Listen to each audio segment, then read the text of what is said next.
Bismillahirrahmanirrahim. Elhamdülillah ve salatu ve selamu ala Resulullah ve ba'd. Bir neçə gün öncə Suriyada, İdlibdə kimyasal silah tərəfindən dinc sakinlərə olan saldırıyı qınamışdım. Və təbii ki, yenə də qınayırıq.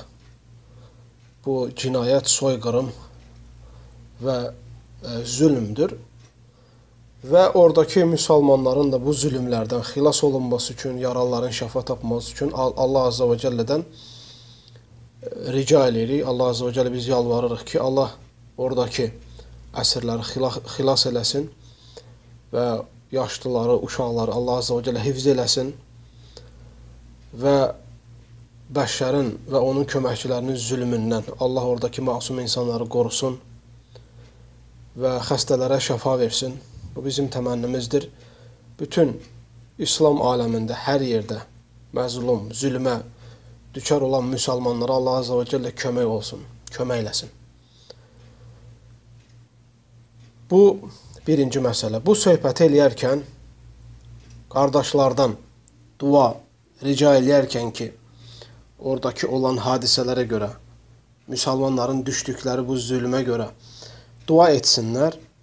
Bu söhbət əsnasında hansı ki, söhbətin məğzi, məzmunu bu idi. Məzmunu bu idi. Sadəcə orada söhbət əsnasında İslam hökumətlərinin sayını zikr eləyirəm və onların mövqelərinin zəif olmasını, yəni susmaqlarını dilə gətirirəm. Və bu söhbətdən sonra insanların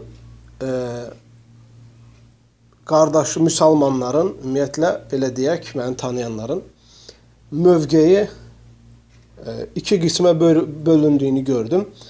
Birinci qism insaf əhli, həqiqi, sələfin mənhəcinə uyğun mövqeyi göstərənlər. İkinci qismi də fitnə əhli, fitnə toxumu səpənlər gördüm. Müəyyən libaslar altında. Bəzən əksər hallarda həmçinin Şeyxülislam İbn Teymiyyə rahimehullah gətirir ki, fitnə əhlinin, hava əhlinin üslublarındandır ki, onlar hər zaman kiminsə ayaq sürüşkənliyindən istifadə edirlər vurmaq üçün və yaxud da onların hesabına özlərini göstərmək üçün. Burada belə oldu ki, qardaşlar, bu söhbətdən sonra 3 nəfər qardaşlardan ikisi tələbə, biri də ağsaqqal. Bu məsələni ilgili mənlə müzakirə elədilər, zəng elədilər. 3 nəfər zəng elədi, 2 tələbə, biri də ağsaqqal tanıdığımız bir məşhur adam. Dedi ki, bu məsələdə biraz sanki mübaliğə var. Dedilər ki, sanki mübaliğə var. Yəni ki, düzgün deyil. Və bu məsələnin də ümumiləşdirməyim ki, yəni bu qədər İslam hökumətinin susmağı, bunu mən götürmüşdüm Şeyx İbn Utheymindən. Əvvəllər Şeyx İbn Utheymin rahimehullah bunu Çeçenistan haqqında demişdi. Yəni deməzdən qabaq ən azından axtarmışdım ki, bu mənada sələflərin mövqeyi var. Və sonra qardaşlar dedilər ki, bəs burada sən danışığından yanlış başa düşülər ki, sən hakimiyyətə qarşı danışırsan və s. kimi. Yəni burada yanlış anlaşma ola bilər. Və sonra təkrar mən bu məsələyə bir də fikir verdim və sonra məsələni ərz elədim buradakı elm əhlinə.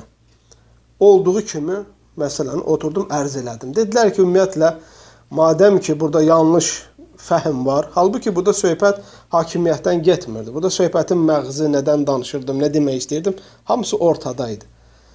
Lakin o kəlməni orada, deyir ki, madəm ki, işlətmişsən və orada belə bir cümlə qurmuşsan və bunu xata olaraq götürməyin dedi daha yaxşıdır. Yəni, xata olaraq götür. Ona görə də qardaşlar, orada ifadə etdiyim ümumi şəkildə ki, İslam dövlətlərinin mövqeyi susmaqdır və s. kimi, yəni bunu deməməyimi tövsiyə elədilər şeyxlər. Ona görə də onun yanlış olduğunu deyirəm. Xata olduğunu deyirəm, bir zəllədir. Və bu məsələni mənlə müzakirə edən qardaşlara da mən təşəkkür edirəm. Çünki sələfin mövqeyi budur. Nəsə bir məsələdə, nəsə bir zillə olarsa, ayaq sürüşkənliyi olarsa, nəsə olarsa mütləq əlaqə saxlanmalıdır.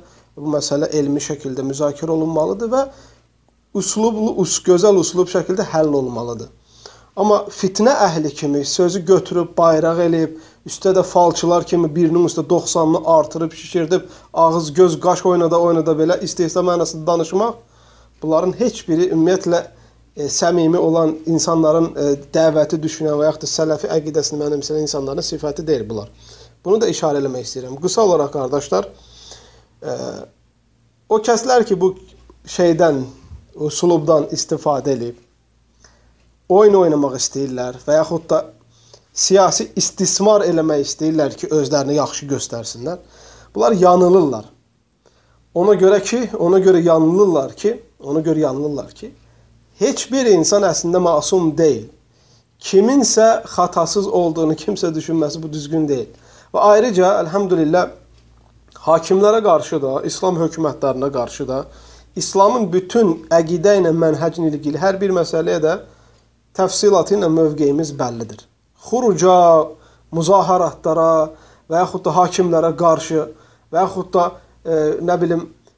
buna bənzər şeylərə qarşı bizim heç zaman mövqeyimiz sələfi mənhəcindən, mövqeyindən qırağı heç zaman olmayıb, heç zaman. Və yaxud da nə vaxtsa da olubsa sonra dönmək zat söhbəti yoxdur. Əvvəldən bu şeylərə qarşıyıq biz. Və hansı şeyləri danışmaq həddimizdir, hansı şeyləri danışmaq həddimiz deyil. Onun da farkındayıq. Allah həmd olsun. Sadəcə qardaşlar, biz ümumiyyətlə müsəlman olaraq əgər bir adamın sözündən nəyisə çıxartmaq istəyiriksə, o zaman onu dinləməmiz lazımdır, düzgün dinləməmiz lazımdır və sonra bir etiraz olduğu zaman onu gözəl şəkildə sahibinə ərz eləmək, elmi şəkildə müzakirə eləmək. Hansı ki, bayaq zikr elədim, qardaşlar oldu və ona görə də burada qısa olaraq deyirəm ki, oradayı o cümlə, o ifadə xatadır, ayaq sürüşkənliyi idi. Şeyxlər də tövsiyə elədi ki, o üslubda olmaması yaxşıdır, olmamalıdır. Vəssalam və sallallahu aleyhi və səlləm və barik alə nəbiyyə Muhammed.